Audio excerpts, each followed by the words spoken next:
जय श्री कृष्ण। कार्तिक मास में भगवान विष्णु और लक्ष्मी जी की पूजा करने से और कार्तिक महात्म का श्रवण करने से घर में खुशहाली आती है और घर की नकारात्मकता दूर होती है। आज हम कार्तिक मास का जो महात्म है उसका 31वें अध्याय का पाठ करेंगे। भगवान श्री कृष्ण चंद्र जी महाराज ने कहा, पहले उज्जैन में एक महापापी और दुरात्मा धनेश्वर नामक ब्राह्मण रहता था। वह रस, चमड़ा और कंबल आदि का व्यापार करता था। वैश्यगामी था और मद्यपान आदि बुरे कर्म किया करता था। चूंकि वह रात पाप के में रत रहता था, इसलिए उस व्यापार के लिए वो नगर नगर घूमता था। वह एक दिन महिष्मतीपुरी में जा पहुंचा। महिष्मतीपुरी चूंकि राजा माहिष ने बसाई थी, इसलिए बस राजा के नाम पर ही विख्यात थी।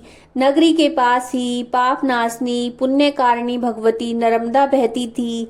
उस नदी के किनारे देश देशांतर से आए हुए यात्री कार्तिक व्रत करने के लिए कुछ दिनों के लिए ठहरा करते थे।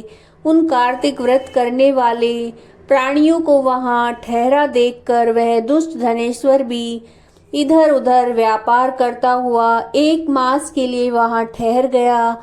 अपने माल को बेचता हुआ वह नर्मदा नदी के तट पर घूमता हुआ ब्राह्मणों को देव पूजा में अक्सर लगा हुआ।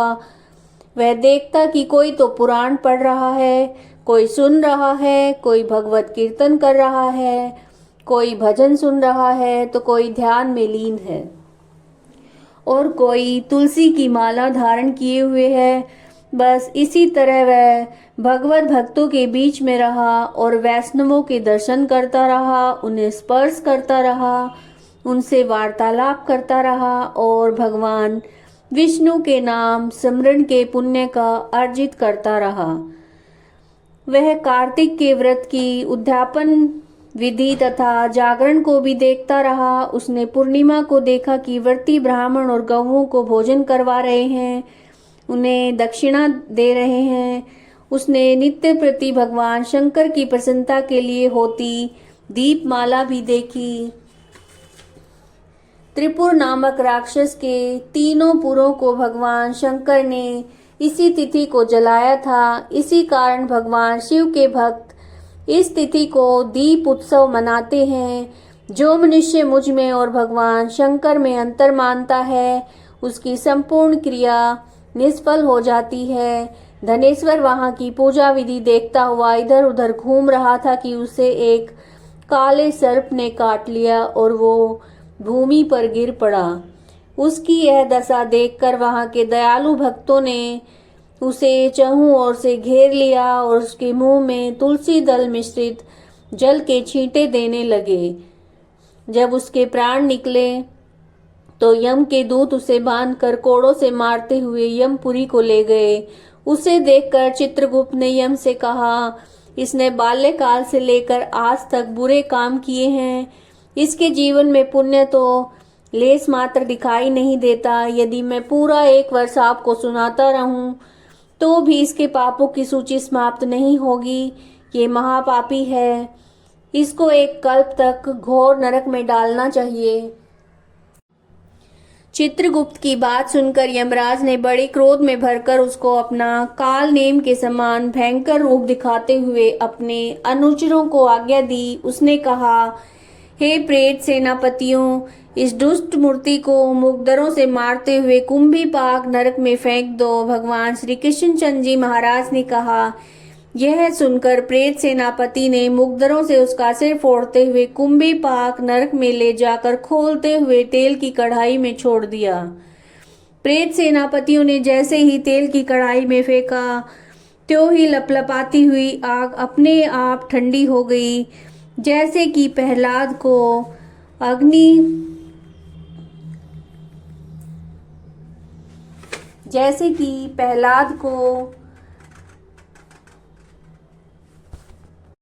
जिस प्रकार प्रहलाद को अग्नि में डालने पर अग्नि ठंडी हो गई थी।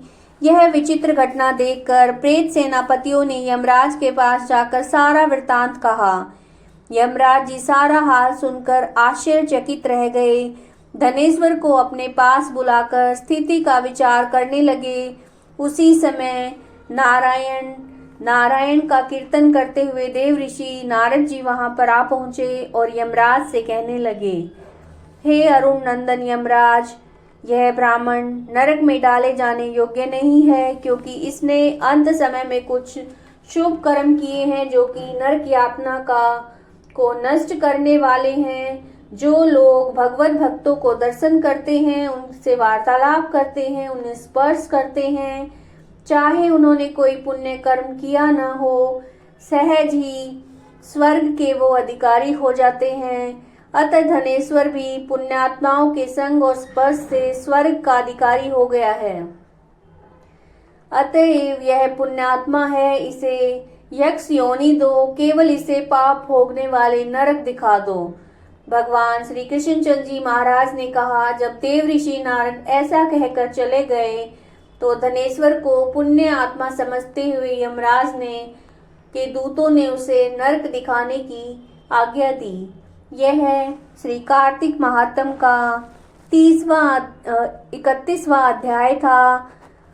अगर आपको वीडियोस पसंद आई हैं तो लाइक कीजिएगा, चैनल को सब्सक्राइब कीजिएगा। जय श्री कृष्ण।